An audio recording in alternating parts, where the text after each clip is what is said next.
Kalau sudah bahkan ada yang bisa kita operasi. Oh, begitu.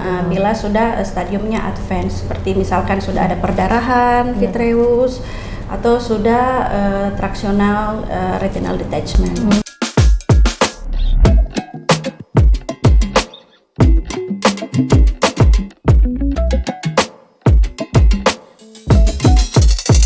Assalamualaikum warahmatullahi wabarakatuh. Halo Sobat Simata, selamat datang kembali di podcast terbaru Mata Bicara. Bersama saya Dr. Fadila. Dalam rangka memperingati Hari Diabetes Nasional, kali ini kita akan membahas tentang salah satu komplikasi diabetes yang terkena pada mata, yaitu retinopati diabetik. Mungkin banyak masyarakat yang belum tahu bagaimana retinopati diabetik dapat mempengaruhi penglihatan kita sampai ke kebutaan. Nah, oleh karena itu, untuk membahas lebih dalam tentang penyakit retinopati diabetik, telah hadir bersama kita narasumber, seorang dokter spesialis mata di Rumah Sakit Mata Makassar yang baru saja menyelesaikan fellowship vitreoretina di Rumah Sakit Mata Cicendo, yaitu Dr. Ira Aldita, SPM. Langsung saja kita sapa. Selamat sore, Dok. Selamat sore. Ya, bagaimana Dok keadaannya hari ini? Alhamdulillah baik. Ya, baik. Oke, Dok. Sebagai pembuka dari podcast kita hari ini, mungkin kita ingin tahu dulu, Dok, apa sih retinopati diabetik itu, Dok, dan mengapa sangat penting diketahui oleh masyarakat?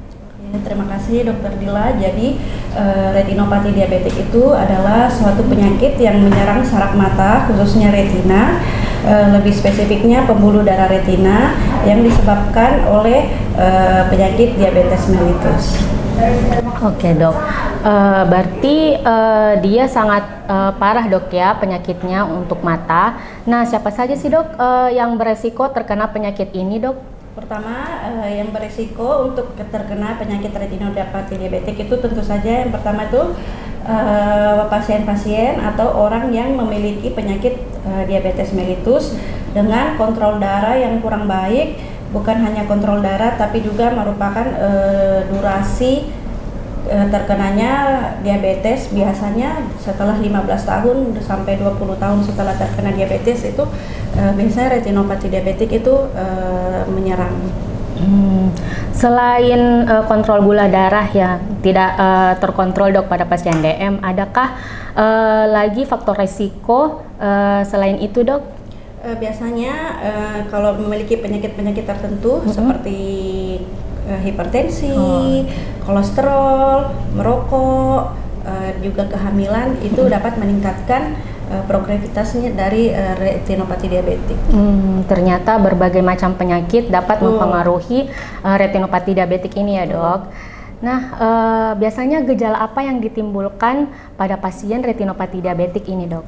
Awalnya itu sebenarnya retinopati diabetik ini dia menyerang struktur dari saraf mata, terutama pembuluh darah.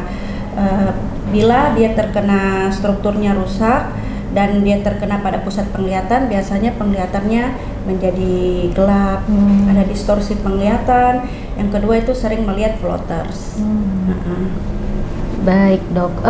Untuk selain penglihatan buram, Dok, apakah ada pemeriksaan penunjang yang dapat diketahui pada penderita retinopati diabetik, Dok?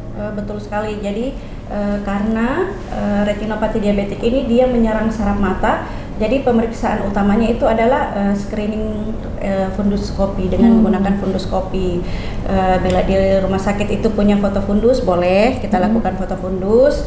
Lebih baik lagi kita bisa menilai layer dari retina, itu kita bisa melakukan OCT.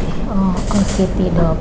Jadi selain dari penglihatan kabur, dikonfirmasi dengan pemeriksaan penunjang juga ya, Dok, ya? Betul. Oke, Dok.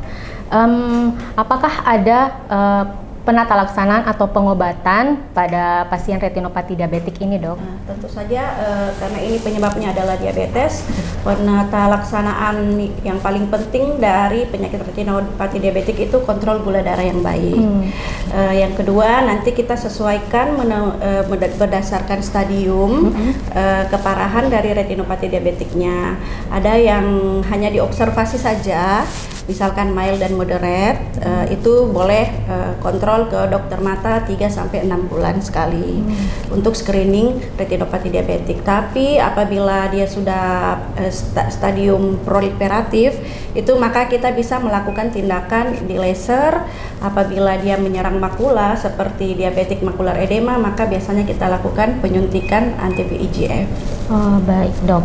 Berarti tergantung dari stadiumnya, Dok, ya. Betul, kalau sudah bahkan ada yang bisa kita operasi. Oh, begitu. Bila sudah stadiumnya advance, seperti misalkan sudah ada perdarahan vitreous atau sudah traksional retinal detachment.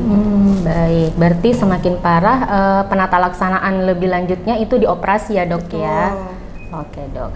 Nah, pencegahannya, Dok, apakah ada pencegahan yang dilakukan agar kita tidak terkena penyakit retinopati diabetik ini, Dok? Pencegahannya itu pertama mungkin pasien-pasien yang diabetes mellitus bisa rajin kontrol rutin ke dokter spesialis mata. Sebisanya lebih baik bila ke dokter spesialis retina untuk dilakukan screening dari retinanya. Yang kedua tentu yang tadi saya bilang itu kontrol dari gula darahnya harus selalu baik. Jadi kontrol ke penyakit dalam itu jauh lebih rutin daripada ke dokter mata. Lalu mungkin gaya hidup ya, gaya hidup, disiplin pemakaian obat diabetesnya. Oke, Dok. Baik, Dokter. Terima kasih atas informasinya, Dok, ya, tentang retinopati diabetik. Ternyata dapat mengganggu penglihatan sampai ke kebutaan, Dok. Betul. Ya, dan stage-nya juga mulai dari ringan sampai berat ya, Dok. Ya, jadi kalau dibiarkan terus gula darah tidak terkontrol, itu dapat menyebabkan kebutaan ya, Dok, kehilangan mata permanen. Oke, Dok. Baik, untuk Sobat Simata yang ingin berbicara lebih lanjut atau memeriksakan matanya di Poli Rumah Sakit Mata Makassar, boleh ke Rumah Sakit Mata Dr. Ira Aldita berpraktek di Poli Rumah Sakit Mata setiap hari apa, Dok? Saya praktek di setiap hari Senin, Rabu, dan Jumat. Mulai dari jam 8 pagi ya, Dok, ya. Baik, untuk Sobat Simata, jangan lupa untuk melakukan pemeriksaan rutin mata, terutama pada pasien diabetik sudah dijelaskan sama Dokter Ira bahwa pentingnya untuk menjaga kesehatan dan pola hidup. Kita sudah masuk dalam akhir podcast ini. Terima kasih atas perhatian dari Sobat Maca Mata Bicara dalam podcast ini. Saya dengan Dokter Ira pamit undur diri, sampai jumpa di podcast selanjutnya. Wassalamualaikum warahmatullahi wabarakatuh. Salam Sobat Simata.